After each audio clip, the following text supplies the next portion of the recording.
Assalamualaikum warahmatullahi wabarakatuh. Halo semua, gimana kabarnya? Semoga sehat selalu ya. Perkenalkan, saya Junurianti dari kelas 3 Akuntansi Syariah dengan NIM 1229210040. Di part kedua kali ini, saya akan membuat form input jurnal transaksi yang nantinya akan kita gunakan untuk memasukkan semua transaksi yang terjadi pada satu periode.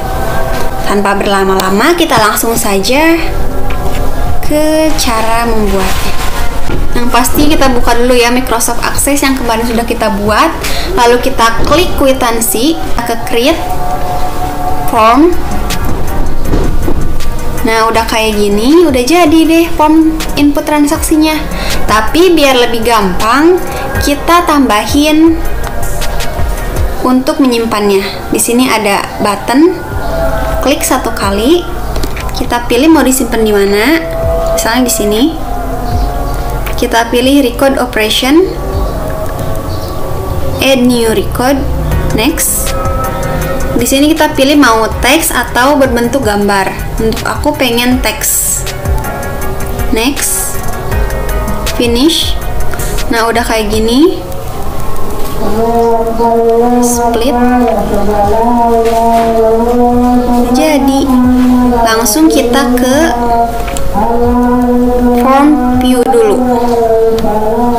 Seperti yang sudah saya sampaikan di video sebelumnya, bahwa yang akan jadi model percontohannya yaitu perusahaan yang bergerak di bidang jasa, klinik kesehatan, dan ini adalah profil perusahaannya. Nama usahanya Klinik Dr. Farhan, nama pemiliknya juga Dr. Farhan. Saya sudah membuat beberapa contoh transaksi untuk diinputkan. Kalian juga bisa lihat atau bisa baca di deskripsi video ini. Saya tidak akan memvideokan input transaksinya satu persatu karena cukup banyak dan akan memakan banyak waktu. Kalau divideokan, nanti tutorialnya jadi panjang banget. Kasihan yang kuotanya cuma 200 MB. Jadi proses input transaksinya saya skip aja. Saya yakin kalian juga kalau hanya untuk membuat jurnal umum pasti sudah mahir. Jadi mungkin saya akan menjelaskan cara input transaksinya dimulai dari mana sesuai dengan nomor kwitansinya, yaitu 1. Untuk tanggalnya, yaitu tanggal transaksi, tanggal 7 bulan 1 2020. Untuk uraian transaksinya, yaitu setoran, modal tambahan, Dr. Farhan.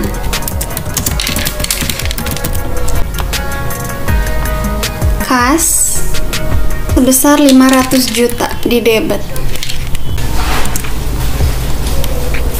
Di kreditnya ada modal sebesar 500 juta. Nah, silakan kalian input dulu jurnal umumnya. Contoh transaksi jurnal umumnya kalian bisa lihat di deskripsi video. Kita ketemu lagi kalau jurnal umumnya sih. Assalamualaikum warahmatullahi wabarakatuh. Halo semua, kembali lagi di part kedua kali ini. Di sini aku mau lanjutin transaksi yang selanjutnya. Sebenarnya aku tuh udah semua. Jadi di sini aku akan nampilin aja untuk nama-nama akunnya ya.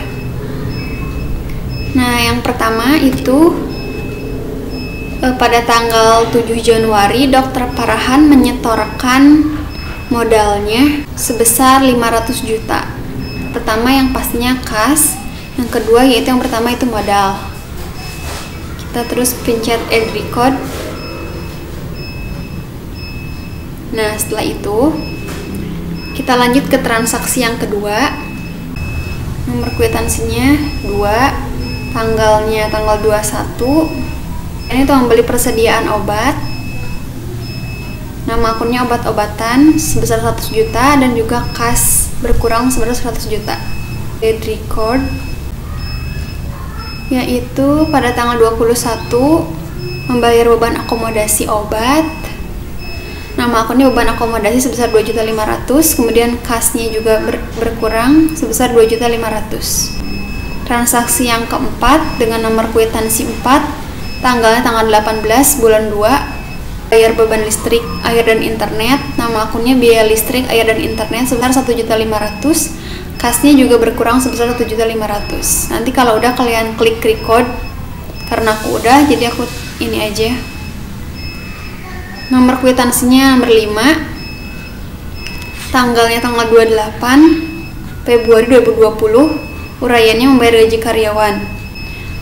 Beban gaji didebat sebesar 25 juta, kasnya sebesar 25 juta juga. Add record.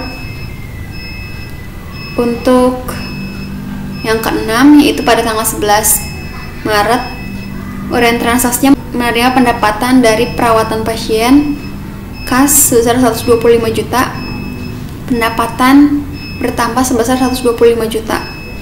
Add record. Nomor kwitansi yang ketujuh, yaitu pada tanggal 15 bulan 4, membayar biaya promo klinik. Nama akunnya yaitu biaya promosi sebesar 50 juta. Yang kedua yaitu kas sebesar 50 juta juga di kredit. 450 juta dikali 60%, maka hasilnya 270. Kemudian sisanya itu 40%. 450 juta dikali 40% 180. Total pendapatannya Dr. Farhan yaitu 450 juta. Kemudian transaksi selanjutnya kembali perlengkapan kantor, itu perlengkapan sebesar 15 juta di debit, kas juga 15 juta di kredit.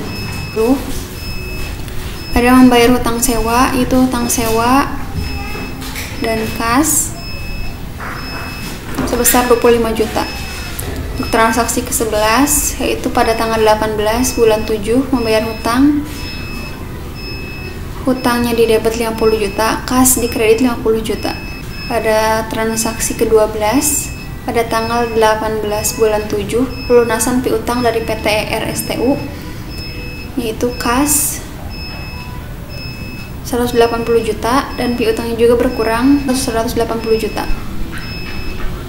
Transaksi ke-13 menerima bonus dari PT RSTU, maka kasnya bertambah 25 juta, pendapatan lainnya 25 juta di kredit. Pada tanggal 17 bulan 9 membeli tanah. Nama akunnya tanah, debitnya 300 juta, kas berkurang 300 juta.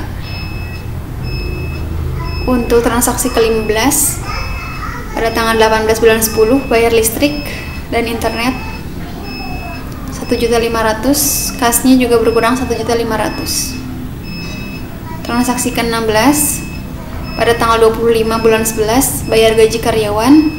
Nama akunnya beban gaji 125 juta, kasnya 125 juta.